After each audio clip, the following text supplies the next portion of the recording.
Palmolive Soap, your beauty hope, and Luster Cream Shampoo for soft, glamorous, caressable hair bring you Our Miss Brooks, starring Eve Arden.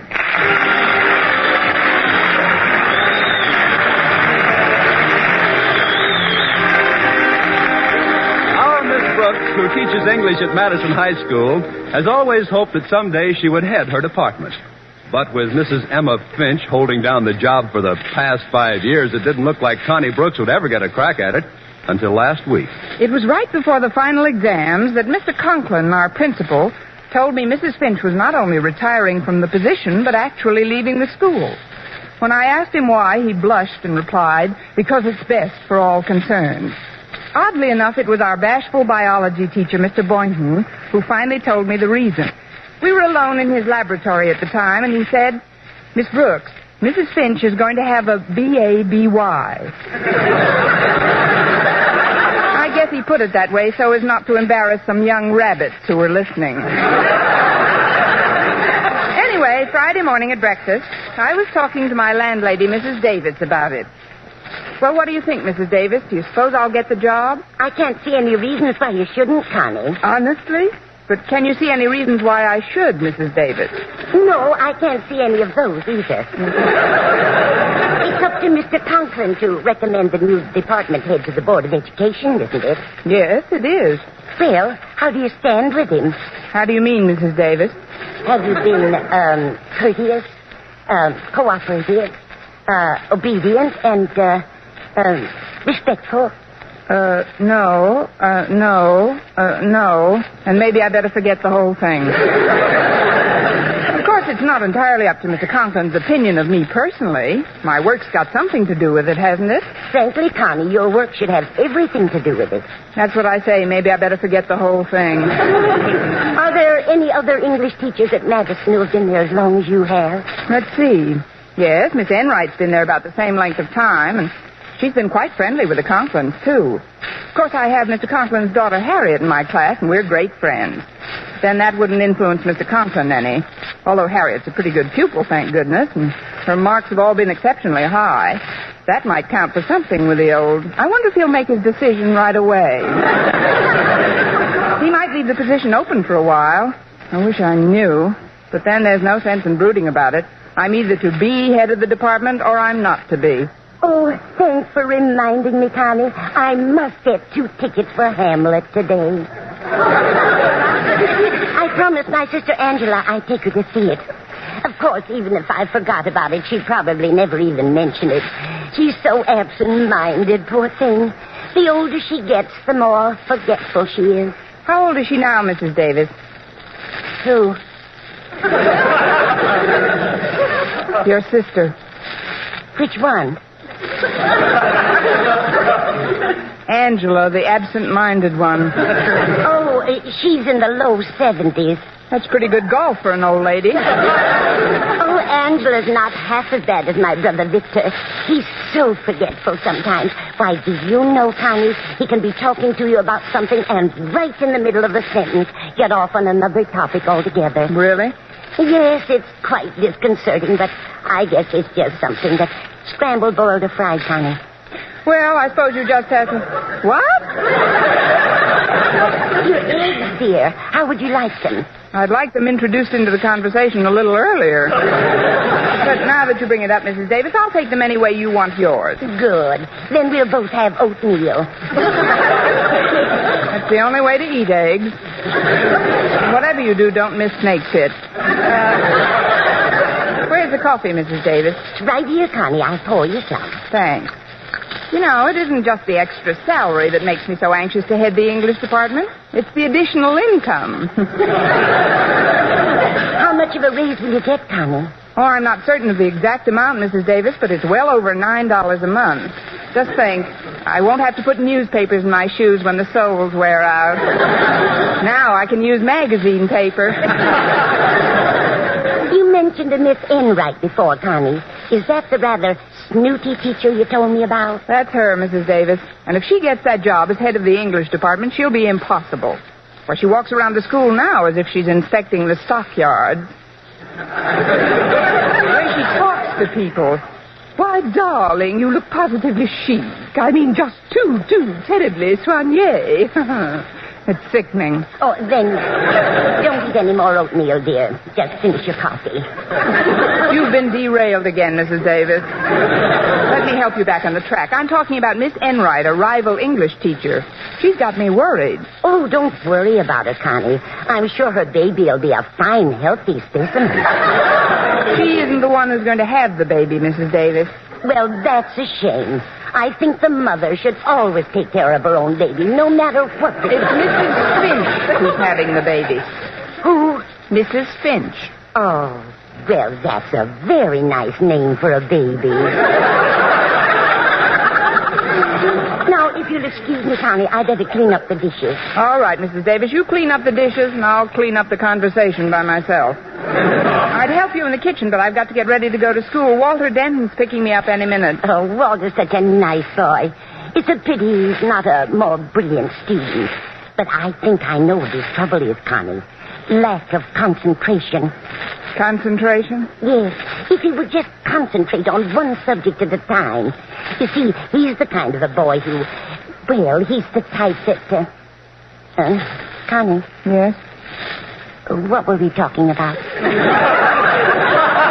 Walter Denton. Oh, he's picking you up this morning, isn't he?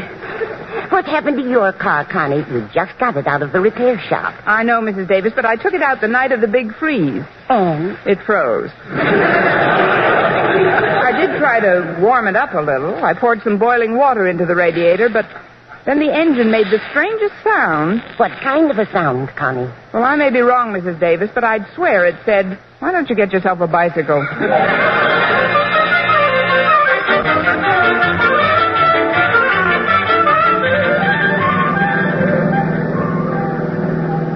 I'm glad you picked me up a little early this morning, Walter. Today may be a very important day in my life.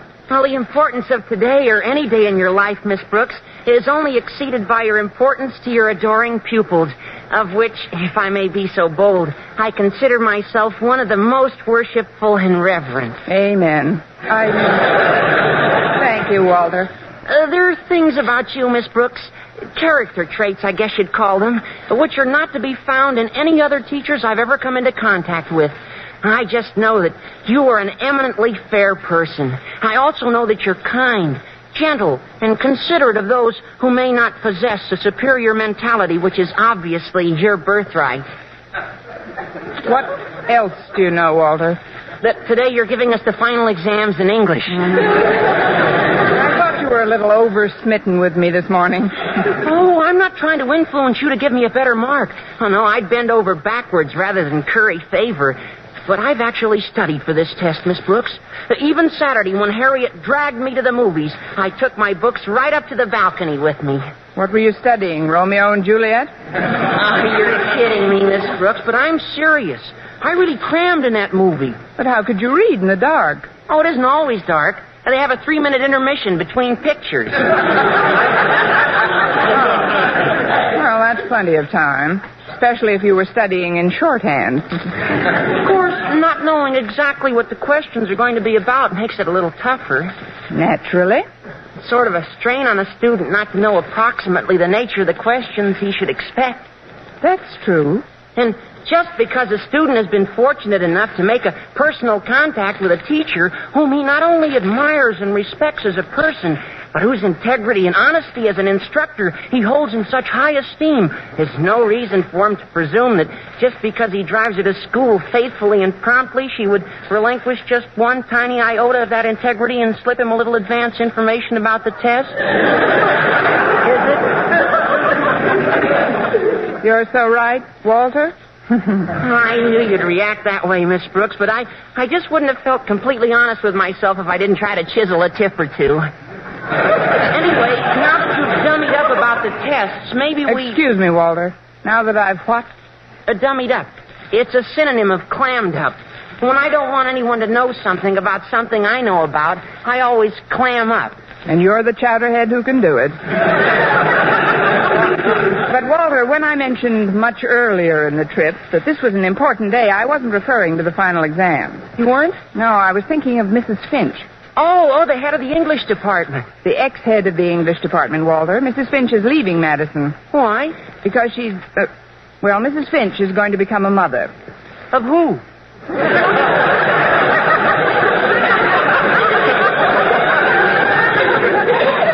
Now, that's a fair question. Of her son or daughter, as the case may be.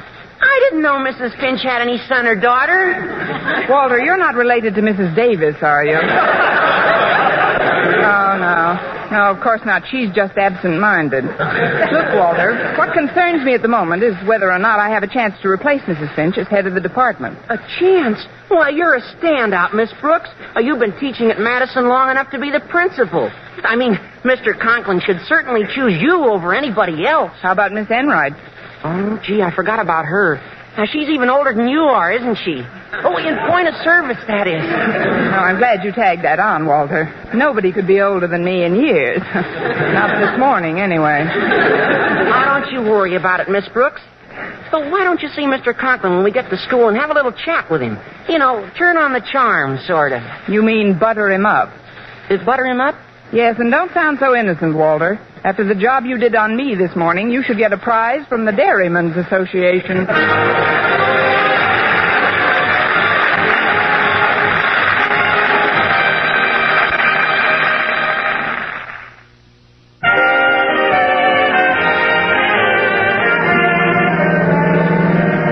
Well, here we are, Miss Brooks. Good old Madison High. You know, every time I look at these hallowed walls, I wish for just one thing. What's that, Walter? I wish I was still home in bed. Especially today with those finals coming up.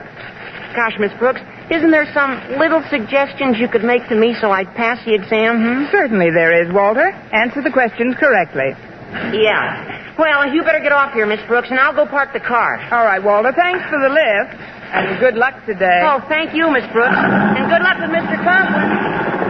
Yeah, I'll probably need it. I hope he's in a good mood this morning. Although why this morning should be any better... Miss Brooks. Oh, it's Harriet Conklin. Good morning, Harriet. I wouldn't have interrupted your soliloquy, but you look sort of worried about something. Worried? Me? Whatever gave you that idea? Your complexion. It's not as ruddy as it usually is. Oh, that's just from the new powder base I'm using. It's called Elephant Wallow Gray. Actually, though, I do have something on what's left of my mind, Harriet. It's Mrs. Finch. She's leaving the school. Yes, I know. I heard she was going to have a B.A.B.Y. Who told you? Mr. Boynton. That figures. But, Harriet, as you must know, you've always been one of my favorite pupils. I'm glad you feel that way, Miss Brooks. You're my very favorite teacher. Thanks. I'm very fond of your mother, too. I know. And she's terribly fond of you, Miss Brooks. I'm glad. Then there's your father. Yes, I know. Well, Harriet, do you think that I was going to... Well, that is... Well, what are you trying to ask me, Miss Brooks? Do you think he's warm enough for buttering this morning? At least, do you think I should have a little talk with him in his office? About what? Well, somebody's got to replace Mrs. Finch as head of the English department, and I figured... But of course you'll get it. Is that from the horse's mouth or just rumor? I mean, did you happen to overhear anything that... Look, Harriet, I don't want anybody to intercede for me because of any personal relationship we may have built up between us. What I'm trying to say is, well, I wouldn't want any principal's daughter, not even a clever, bright, pretty, industrious, talented, intelligent one like yourself, to become a fifth column for me. Golly, Miss Brooks, nothing I could say would sway Daddy 1 inch. In fact, Mother and I bend over backwards rather than suggest anything about his duties at school.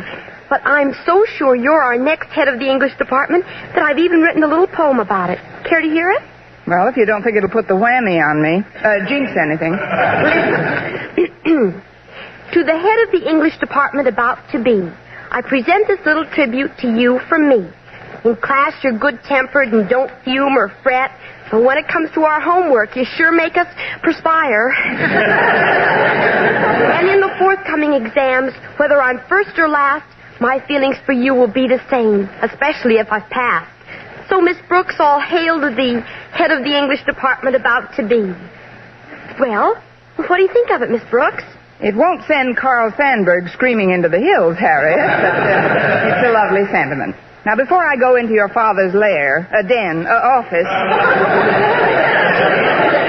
could you tell me me what kind of a mood he's in? Frankly, Miss Brooks, it isn't too good. When the newsboy that delivers our paper came around for the money this morning, Daddy bit his head off. Fine. Then he should be too full to take a bite out of me.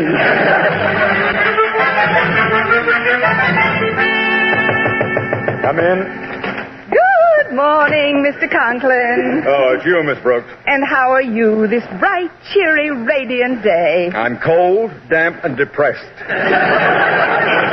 Now, what can I do for you that won't take longer than a few minutes? Oh, it isn't what you can do for me, Mr. Conklin. It's what can I do for you. Oh, I know. I'll sharpen some pencils for you. Here's one. Miss Brooks, I don't want you to sharpen Oh, any but this one is so blunty. It'll just take a minute. There. Isn't that a lovely point? But I don't... Give me your thumb a minute. Ow! See what I mean? Now, I'll just do a few more of them, and you'll have enough for the week. Confound it, Miss Brooks. I don't want any more of my pencil sharpening. Oh, it's really no trouble at all, Mr. Conklin. This is just one of those days when a person feels privileged to assist his fellow man. A day when a spirit of cooperation seems to beckon like a beacon. Or a day when Mrs. Finch is leaving Madison and her position as head of the English department. Mrs. Finch leaving Madison? Yes. Yes, Miss Brooks. I think I told you that several days ago. Oh, yes, of course. I've been so busy preparing my final examination papers, it must have slipped my mind. She's going to have a B.A.B.Y., isn't she? Y-E-S. Yes.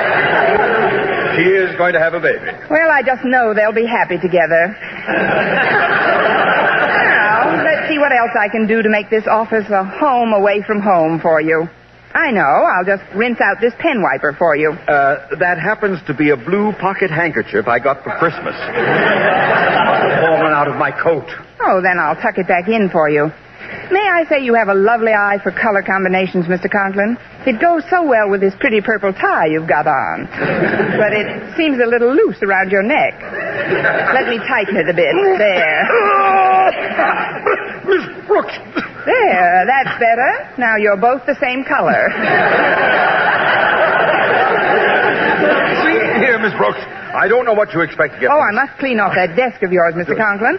And why in the world does that big open inkwell have to be perched right in the middle of everything? Because I like it that way. Now listen to me, young one. I'll have things in shape in no time. First we'll move these papers next to the inkwell, and then... Oh.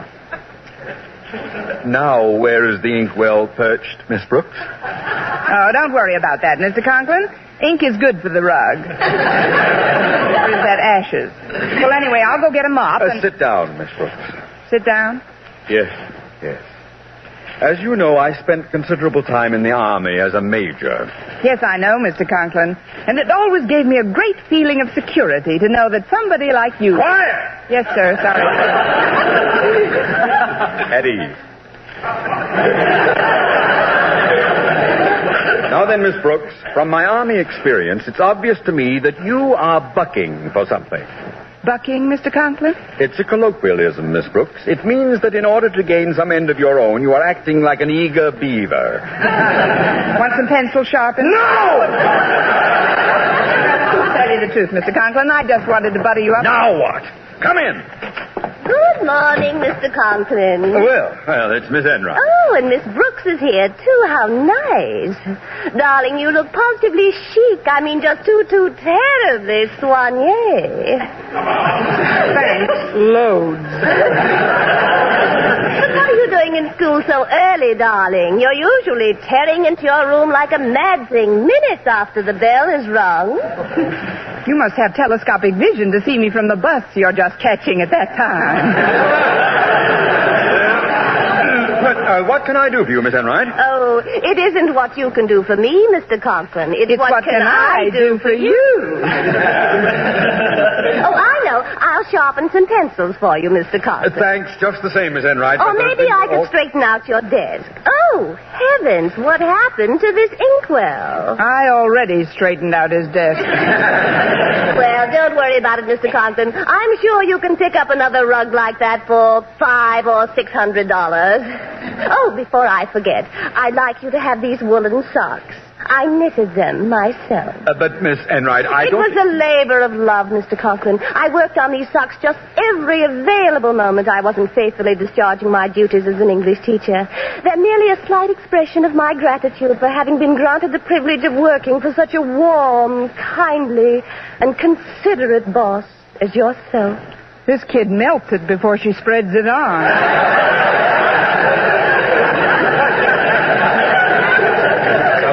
Thank you for the thought, Miss Enright, but with Mrs. Finch leaving Madison... Oh, and a number of... is she really?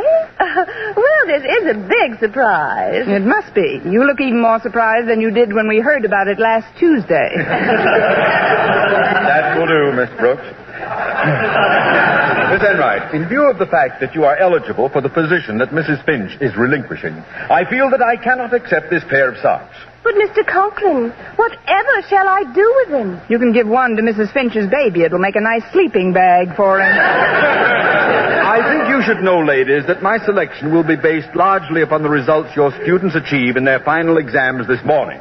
Therefore, you will not mark your own papers, but bring them into this office immediately after the tests are completed. Are you going to mark them, Mr. Conklin? Certainly not, Miss Brooks. My daughter Harriet is one of the students taking the test. No, in order to assure complete impartiality, I've asked someone from another department to correct the papers. Mr. Boynton. Mr. Boynton? Oh, I know that you see each other socially on occasion, but he's the soul of honesty. And I know that he, like myself, would bend over backwards to see that justice is done. Who's teaching everybody to bend over backwards? Arthur Murray? Well, I don't think this arrangement is completely fair, Mr. Conklin. I never see Mr. Boynton. Well, if it'll make you feel any better, Miss Enright, I'm not going to see him again either until lunch.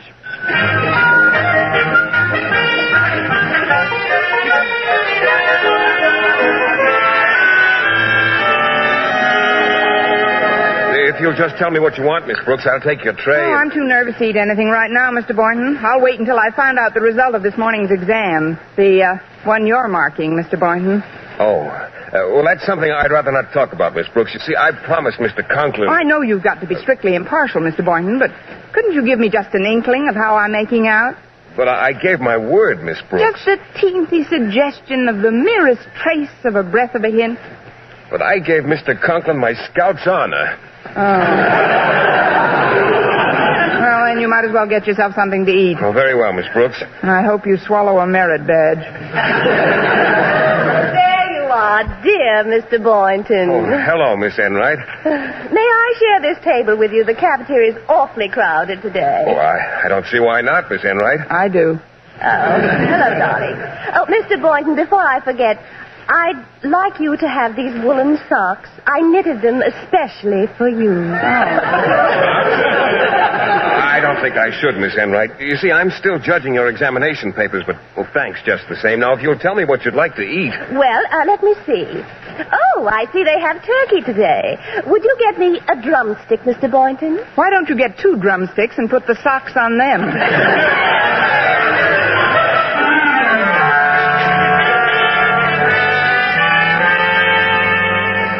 Miss Brooks, Miss Enright, I've summoned you to my office to tell you that Mr. Boynton has finished grading the examination papers and has reported to me that both of your classes have done equally well. Therefore, it will have to be my decision after all. And that decision is, dear Mr. Conklin? I have decided... Yes, dear Mr. Conklin.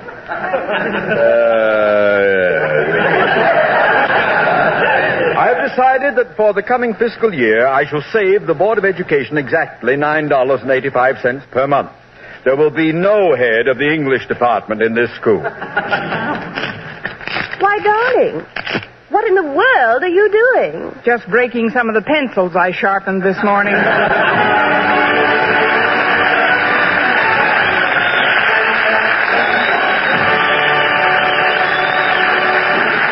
Well, I was a little depressed about not getting the job as head of the English department, but I perked up the following night when Mr. Boynton came by and took me to the movies.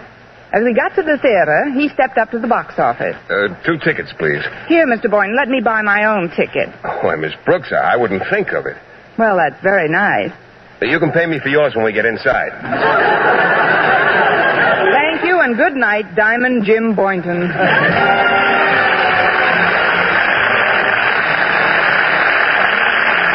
Next week, tune into another Our Miss Brooks show brought to you by Palmolive Soap, Your Beauty Hope, and Luster Cream Shampoo for soft, glamorous, caressable hair. Our Miss Brooks, starring Eve Arden, is produced by Larry Burns, written and directed by Al Lewis, with music by Wilbur Hatch.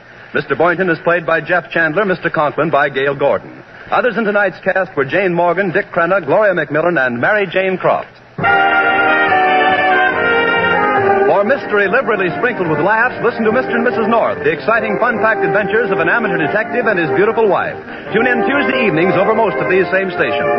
And be with us again next week at the same time for another comedy episode of Our Miss Brooks.